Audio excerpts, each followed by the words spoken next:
Hello FJL World, congratulations to last week's FJL WhatsApp Challenge winner, Josh Nierkin. The question last week was, Dave had borrowed a car from Amanda to go to his friend's wedding. The next day when he went to return the car was gone, it was stolen.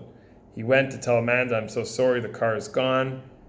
And Amanda said, I want you to pay for it. You borrowed it and took responsibility.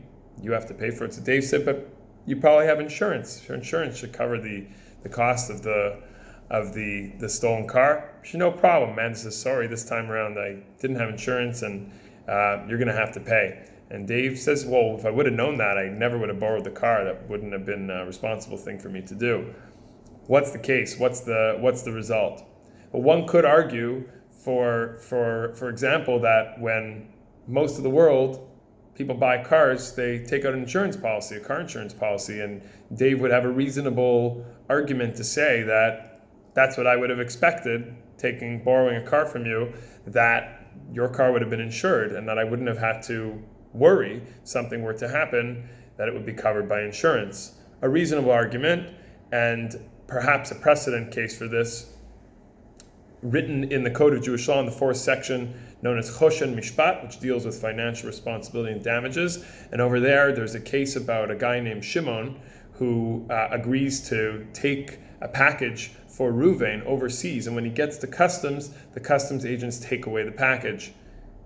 He comes back and he tells Reuven what happened. Reuven says, well, you're responsible. And Shimon says to him, I'm sorry, but you told me there wasn't going to be any issue at customs.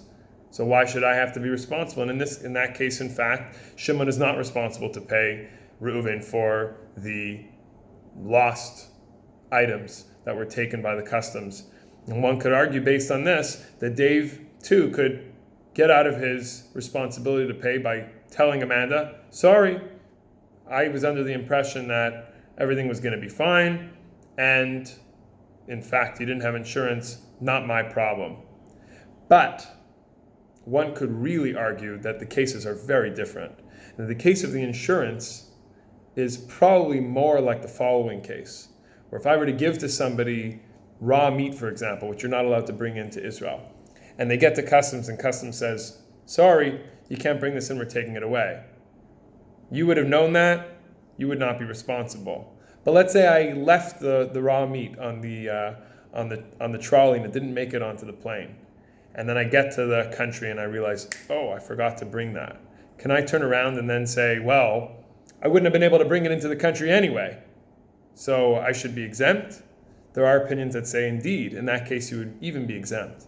But perhaps to extend that to the case of the insurance, many would argue that the insurance has nothing to do with the responsibility that Dave has for the car while it's under his ownership, borrowership.